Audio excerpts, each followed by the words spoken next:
Hi, everyone. Welcome to another Habanero webinar. Your organization needs a strong purpose. I'm going to be leading our conversation today. My name's Steven Fitzgerald, and I've spent a fair amount of the last 25 years of my Habanero life pursuing clarity about why we exist as a company and clarity about the dent we want to make in the universe. And this has been a deep personal passion of mine as a leader at Habanero, but also at an individual level in terms of my personal purpose and other people's personal purpose. And it's been dominated a lot of the work I've done with our client organizations over the last pushing towards a decade now. So if you know me and you're listening to this webinar, you know this to be true. You've heard me talk about purpose a lot. And aside from the research and the work that we do with other organizations, my belief in purpose comes from a pretty genuine spot through our experiences at Habanero. Purpose has been our North Star through many clear nights and through some really stormy ones as well. And I don't think we'd be here today after 25 years, let alone here and thriving, if it were not for our clarity about our purpose and our conviction to our purpose. And speaking of Habanero, we're an organization that's focused on unlocking people's potential in order to drive organizational performance. And we do this through the lens of employee experience, helping organizations systematically and continuously improve employee experiences to help people unlock better career experiences and in so doing unlock better lives for themselves. And one thing we're really proud of is our own employee experience and our own culture and our own purpose orientation. It's helped us show up in the world in a very specific way. And one external recognition of that is through the Great Place to Work Institute. And we've been on their list of top 10 employers in Canada for the last 11 years, and we've been ranked number 1 5 times in that period. And that's really helped us, that external recognition, sort of find our people in the universe and find other people who care about the things we do. And it's really helped create a community around this idea. I want to start our conversation about purpose just by putting it in a bit of context. We like to call this the meaning-making ecosystem. And it's a bunch of core intellectual ideas that form the foundation that help people find meaning in the organization, both for their connection to the organization and their connection to the work that they do. And as you know, or maybe you don't know, but meaning is terribly important to human beings. We're wired to seek meaning. So we see this ecosystem consisting of largely, and as kind of core, I would say, is the purpose and the values. Often these systems also have vision. Sometimes they have other artifacts like a mission or behaviors. But the key is that it's a group of ideas that are well articulated, well understood, and they really help as orienting guides for people in the organization. And this is really a clutch moment for many organizations. And you're likely watching or listening to this because you have some belief that your organization has a higher potential it could reach than it's reaching right now, and that a clearer purpose could play some role in actually helping you achieve that higher vision. So if that's the case, if you're that person who sees more for your organization, you're in the right spot. That's really what I want to try and get into today. I thought I'd start this conversation with a quick check-in to see where the world's at with the idea of purpose. And so if you go back to 2018, there's a fellow called Larry Fink, and he is the CEO and chairman of BlackRock. And BlackRock is the largest pool of investment capital in the planet. So Larry Fink shows up at Davos at the World Economic Forum in January 2018. And he basically drives a stake in the ground. He says, from this point forward, BlackRock will no longer invest in companies that do not have a clear purpose and whose purpose does not make it clear how they're positively going to impact the world. So this was a real interesting moment because before that, people thought that a profit and organizational performance was maybe at odds with the idea of this higher order ideas around purpose and fulfillment and meaning. And to have an organization whose business model is 100% built on driving profitability from the organizations they invest in, this is a big thing to hear. And so Larry Fink has been very clear that investment in organizations that don't have a clear purpose is not a good investment. They may do well in the very short term, but they're not going to thrive and survive and do well over the medium and long term. And this idea that I would say the degradation of shareholder supremacy has come in waves since then. In 2019, the Business Roundtable, which is a collection of 181 of some of the most powerful CEOs in the US, also brought this theme forward in their letter called Statement on Purpose of a Corporation. And it's been coming in different forms since then. So it's been a bit of a movement. And for us as an organization who's worked in and around purpose for a long time, this actually ushered an era where we found in some clients the investor relations people were putting pressure on the CEO and the CHRO to think about purpose. And that was a really unique situation for us. So the world was shifting since 2018 in their perception and ideas about purpose, but then the pandemic hit. And the pandemic has brought such a deep and fundamental shift in how people reflect on their lives and how they relate to work.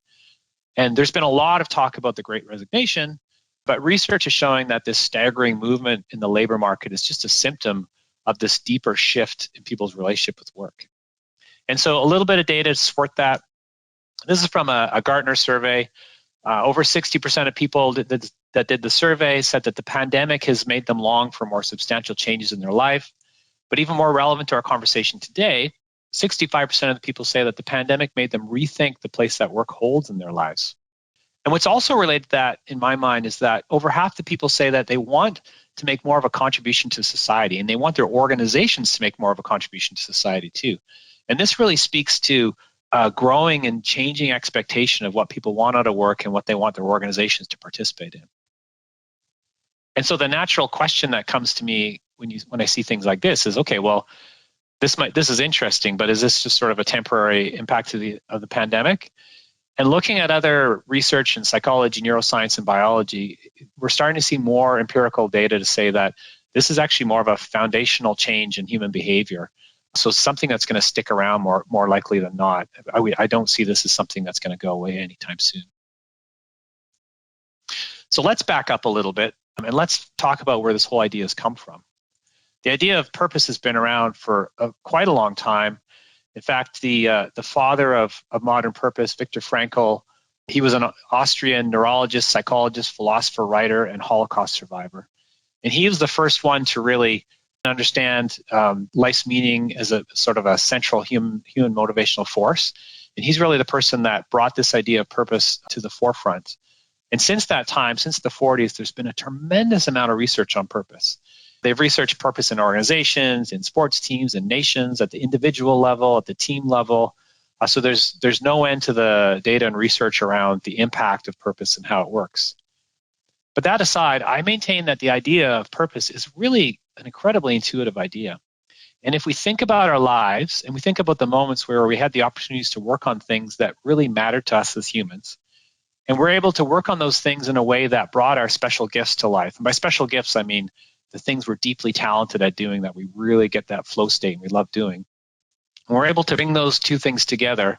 This is really us living this personal purpose moment.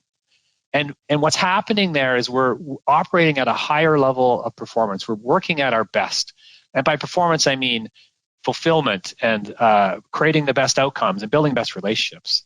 And we're also finding more meaning in life at that moment too. So it's really performance at a holistic level. And so if we map this idea of personal purpose out to the organization, and we say, okay, well, we have a person that working at that high level, and another person, and another person across the organization, and so on. Is that what we're talking about with organizational purpose? Well, it's not really. It's something a bit different. When we talk about organizational purpose, we're talking about this idea that the organization has this clear central idea, one central idea that allows everyone in the organization and connected with the organization to find a little bit of their personal purpose coming to life in aid of bringing the organization's purpose to life. So what we mean by that is when people are doing their best work and they're aligned around this central idea that is both meaningful and connected to the special talents of that organization, that's an organization that's performing at a high level.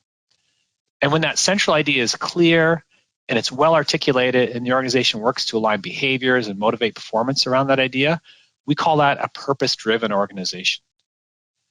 And in these organizations, we find that the personal good and the collective good sort of merge to become one. So let's just reflect on our own situation, our own organizations right now for a moment. Do you see elements of this coming to life? Do you have some of the ingredients of purpose coming to life in your organization? It's just worth taking a moment to reflect. Okay, so we've talked about what purpose is, and we've given it some definition. I thought it'd be cool to share some examples of purpose with some of the organizations we've worked with. And I wanted to start with Wilson. I think most people know who Wilson is. They are a sporting equipment organization in sports like tennis and football and volleyball and golf and basketball and et cetera, baseball, softball.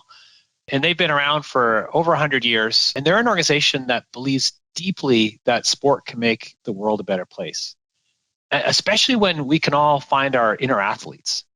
And this idea really speaks clearly to the dent in the world that Wilson wants to make. It also speaks to their intrinsic strengths of dedication and optimism. When you get to know the culture, you see these things come out at a really vibrant level. And what's important to note about the work that Wilson's done on their purpose is that it was really about getting clarity about the organization that they've always known they could be or they are. And so it was about getting to that inner level or that core rather than trying to invent a new organization through the work on purpose. So what's also really cool about Wilson's purpose is the role it's played in the recent changes they've gone through as an organization. They were a very successful 100-year-old organization, but they had 7 or so years where growth was quite flat, and they really felt they didn't have that innovative spirit that's really fueled them through most of the life of their organization. And so this was one of the catalysts to get working on purpose and vision and values and to create a focal point to really pivot the organization. And I was talking to Jeff Watts, the Global Vice President of HR, actually earlier today. And what was fascinating about it, he was talking about how powerful the idea of purpose has been in the organization since they've made this change. And he was expressing these experiences of being in these meetings and conversations and how much it comes up for people in the organization in terms of how they make decisions, how they create strategy, how they make sense of the world around them. And the thing that really caught me, the phrase that really caught me about what Jeff said, he said, this purpose has changed our reference point for what success is. So that idea is so powerful. It's elevated everyone's expectation and idea of where Wilson is going and what it can be. And since this change, Wilson's seen some incredible success, both in growth at the top line, but also growth in profit. And they've been able to really expand their business model. And they have this really cool confidence saying that, well, we know we can grow in this area, and we know how we can do it, and we can get after it. And they're being really successful in finding really incredibly powerful ways to grow and evolve as a company. And this idea of organizational performance is well studied. It's really easy, for example, to study public company markets. And this particular analysis done by the Conscious Capitalism Institute looked at companies over the last 15 years in the Standard & Poor's 500. And it shows that as soon as organizations turned the corner and got on that purpose journey, they performed at 1,681% growth over a 15-year period compared to 118% with their non-purpose-driven peers. So that's quite a dramatic increase in performance. The next organization I wanted to talk about is the Dr. Peter AIDS Foundation. This is a really amazing organization. They create an environment for people who are facing, I would say, almost unimaginably complex health, social stability issues, safety issues, security issues. And they create this environment where people can access care and the support they need, free from the stigma and chaos of their day-to-day environments. And they articulate their purpose as this: we support those who need an accepting and joyful home where they can connect with others and tend to their bodies and spirit. And this purpose statement, there's a lot in it, like all the purpose statements, but it really talks about how they want to show up for their people and the respect they want to show for the people that come through their doors, and their whole model of support and the care and their decisions and strategy and everything is clarified and driven off this idea of purpose. And what's fascinating about working with an organization like this is when you walk in the doors, you think, oh my goodness, you can literally see the people whose lives you're having such a dramatic impact on walking around, and you can see it happening in front of you. It's such a purposeful organization. People are so oriented around this clear idea of helping people in a very specific way. So why would they need to work on a purpose statement? There's a big dramatic difference between being purposeful and being purpose-driven. Being purposeful is not as powerful as it is to align around a single clear articulation of your purpose. And this is something that's really shown up for the organization. And the executive director has been clear that this idea of purpose has helped them get clear about the strategies and decisions they take, and is helping them create a new foundation for growth and a new orientation for where they're going to go in the future. So becoming purpose-driven has been really powerful for the Dr. Peter AIDS Foundation. Another example to share is with Herschel. Many of us likely know Herschel because of the great backpacks and other similar products they make. They're a real success story. But the the people at Herschel, the organization, they're really connected to this idea that there's so much richness to be found in life's journeys, the big journeys and the small journeys. And they believe in the power that travel and journeys and adventure can play in developing people and educating them about the world. And they see themselves playing a supporting role in that growth and development of people specifically by being a trusted companion on that journey. And so their purpose statement, open to every journey, really speaks to this ambition about playing a bigger role in people's lives in the journey. And this is a quote from a fellow named Jalem, who, by the way, has a career history of working in a number of very purpose-oriented organizations, really great organizations, and was a person who's really loving his job. So just to put this quote in context, this is around the launch period of the new purpose, values, and vision statement. So Jalem says, that was probably the best 2 days I've ever had working on Herschel. People felt a renewed sense of purpose. It was a confirmation that this is the work we want to be doing, and these are the people we want to work with. There was a palpable feeling in the room that I had never experienced at any other organization before. So a really cool just sort of articulation of the impact that this kind of work can have on people. And finally, I couldn't get through this if I'm sharing examples without sharing Habanero's purpose. We as an organization are deeply motivated by, frankly, how poor most people's experience with work is, with their relationship with their work. And this is something that's gotten even worse through COVID. Gallup's latest survey showing that close to 79% of employees in North America are disengaged. So that's 79% of people that are showing up for jobs that aren't nourishing for them, that aren't making their lives better, in some cases even making their lives worse and making them sick. It's not just that this underemployment has a negative impact on productivity, which it dramatically does. It's bigger than that to us. It's the fact that your career has this potential to be a force of light in your life, something that really fuels your passion and makes you a better person. And people who don't have these experiences are really missing out. And that creates a real negative drag on society. So our reason for being, as we articulated, is that we are passionate about helping people and organizations thrive. Okay, so we've talked about what purpose is, where it's come from, where we're at in the world with it, and we've shared some examples about purpose. And I want to talk a bit about the process we use to find an organization's purpose. So the first thing we want to do is actually start by really finding out what's going on in the hearts and minds of people across the organization, not just the leaders, but everyone in the organization. So really get a cross-organization feel for what's going on in people's hearts and minds. And getting into that, one of the things that's really critical is creating this environment of psychological safety. So, for example, in the workshops we do as part of our research, we work really hard to create a bubble of psychological safety that we can put the participants in to really allow them to express what's going on with them. And what's really important in this too is that we're coming in with objectivity. We're not part of the organization's culture, so that allows us to see things with more clarity. That's a really critical ingredient. And what's happening in our workshops is we're creating mental models for people to reflect and think about and express in terms of how it has been for them and their experiences. So we're allowing people to talk about something they're experts in. They're experts in their experiences.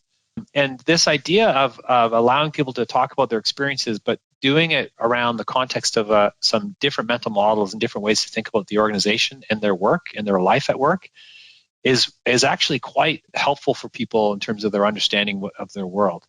And so we hear this a lot. We hear people coming out of workshops and sending us notes saying, oh my goodness, that was so great. I'm going to stop seeing my therapist and I want to come see you every week. And, you know, people are, I would say, universally have a good experience with the research. And it's not just that they're being heard and that feels really good, although that's part of it. It's really this idea that we've given them a new way of seeing the world and a new way of talking about and thinking about it. So we've deepened their understanding of their environment. And then finally, when you put people in these situations and they're feeling safe and they're talking and they're learning about the organization, you're starting the purpose change there. So the purpose change, becoming purpose-driven, doesn't start after we've come up with a purpose statement and launched it in an organization. It's actually already started in the research phase. So that's actually quite a valuable aspect to the work.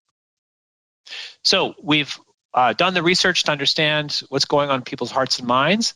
This next phase is about doing synthesis to pull themes out. So we're pulling themes about purpose, but we're also pulling themes about values out at this point too. And what's key in this is that we have a process where we can dive in deep and do the codification and the hard work with the data to really start to theme it up. But we can also stand back and look at it from a different elevation and look at it with more diffuse thinking. So going back and forth between these modes really helps us make sure we're getting clear about the themes. And we really avoid getting caught up in wordsmithing and language at this point. We've learned that this can really bog things down and make the process quite slow. So we really focus on phrasing things in a way that doesn't put language in the way of actually people appreciating, yes, that's the right idea, that theme makes sense, that idea makes sense. So avoiding language tends to be really important at this phase in the project. The next thing we really try and do is understand where the biases are coming from, particularly leader biases in terms of their perceptions of what other people might think or feel in the organization. So we're really tuned into how those biases might show up in terms of interpretation of the ideas. And then finally, we want to take these themes and we want to validate them, do a little bit of light testing, listening lab testing with the themes, using people from the research groups where we're going back to some of those people, keeping them engaged in the process. But most importantly, we're clarifying the idea and making it super clear. And at this point, I want to point out that purpose isn't something that's been invented. It's not the job for a weekend offsite or a task force or a leadership offsite. Purpose is to be discovered. And this process I'm talking about here is really about getting into the hearts and minds of people and discovering the idea of purpose. And that's why we love the term archaeology, because it exists deep inside your organization, and our job is to go in and find it. Okay, so we have these purpose themes. So the next thing to do is actually to get into the design work and design the language of the artifact. The most common artifact for purpose is a purpose statement. Same goes for values. The most common artifact for values is our value statements. So it's about designing those things that fit with the personality and the context of your organization. And we really focus on trying to come up with language that feels right for people, almost as if it's always been true, but you've just never used those words before. And we want to put those ideas in tension with the ambition of the idea. So when we talked about Wilson's purpose and Herschel's purpose, those are big ideas, and those ideas might be butterfly-inducing for a lot of people in the organization. They're not this sort of easy to access, concrete, small idea about what we do right now. They're bigger ideas that speak to a larger potential for the organization. So there's comfort in the language and the concept, and it feels right. Yet there's a bit of there could be a bit of nervousness and a bit deeper thinking required to really get your head around the idea of purpose. And we think that's a really well-designed purpose statement. We really want to think about usability and accessibility. This needs to universally work for everyone in the organization. It can't lead to a whole bunch of misconceptions and get people getting the wrong idea. And it can't leave parts of the organization out as well. And again, we want to test in a different mode of testing to make sure that the words are faithfully communicating the themes that we worked so hard to get clear about in the previous stage. Okay, so we've unearthed what mattered. We've themed that up into these core themes, these ideas, and then we've turned those into statements, usable artifacts that will go forward in your organization. The next thing to do is actually bring it to life, to launch these new ideas, to bring it out into your organization. This is often done, by the way, in some form of celebration or an offsite or a summit or something significant, because most organizations with their purpose and values, it's part of a bigger change in the organization. So it's appropriate to marry that together with a more significant event. And so this is really about building on the momentum. We've done all this research momentum. The idea has been picking up steam in the organization, and this is actually bringing everyone in the organization on that conversation, that momentum, and really helping people feel it. And it's about actually building momentum into the change journey that happens after. You're definitely not done once you launched your purpose and values into the world. There's a lot of work to be done continually after that to really live them. And one of the things we think about that we can really leverage rather in this process is all the deep work we've done in understanding about the culture and the people. That research translates really nicely into a super clear change plan for the organization. So we can leverage all that insight that we use to build the purpose and the values as insight into designing the change around those things as well, which is really cool. And one of the big areas of change we find is helping leaders find new ways to lead that really helps bring the purpose and the values to life. And it's particularly true for purpose. I think of my role as a leader at Habanero as my job is to always help people make sense of things with respect to our purpose. So why did we make that decision? These actions we took, where are we right now as an organization? I'm always trying to connect those things with our purpose and bring things back to that level. And so that kind of habit, those habits and that ability to do that, that's a new muscle for a lot of leaders to develop. And so they need help kind of ramping up on that. And then finally, sometimes you get to this point and you realize, now that we're here, I think maybe our vision statement could use a little tuning up, or the way our brand shows up might be a little out of alignment of this if we're really going to live an authentic brand. Or, there's various artifacts and ideas that exist in the company. And some of those might need to be relooked at, aligned. If this is truly who your organization is meant to be, it gives you a really nice lens to look at some of these other things and make sure that they're really lined up with the right ideas. Okay, so that was a whirlwind tour through our process. I hope it was helpful. And so for everyone listening right now, you all might have different perspectives or interests in this conversation. If you're a person that's sitting in that position where you see a greater potential for your organization right now than it's currently achieving, you think purpose might help, but you're in the stage where you believe in the idea, but you have to build some followership with your peer leaders in the organization, we can certainly help with that. Let's have a conversation about it. Or you might actually be in an organization that's ready to move into this purpose journey. If that's the place you're in, that's very exciting. I think you're going to have an awesome time of it. We can help if you need it, but you're definitely about to get on a rewarding, exciting journey, and I'm very excited for you. So good luck with that. Wherever you or your organization is at on this journey, I wanted to leave you with this. Finding and living your purpose is about connecting with the authentic ideas that lead to your ability to live with more meaning. It's not about inventing a new version of you. Rather, it's the process of getting to the core of who you are and what makes you tick. It's a journey that demands curiosity and humility and openness to learn and grow. So purpose is not about the purpose statement. It's about the drive to be more of who your organization is meant to be. And I share this because if you're getting on this journey and your team is really grounded on this idea, I think it will put you in a great position to really be successful and get some amazing things out of your purpose journey. So with that, that's pretty much what I wanted to talk about today. I'm super excited, as always, to talk about purpose. So if you want to chat more, reach out to me. As I mentioned at the outset, it's my favorite topic. But I wanted to thank you for joining me today. I think this is such an important thing for us all to think about and work on in our organizations. So I'm thrilled that you took the time to spend, and I hope the time was useful for you. Thanks again.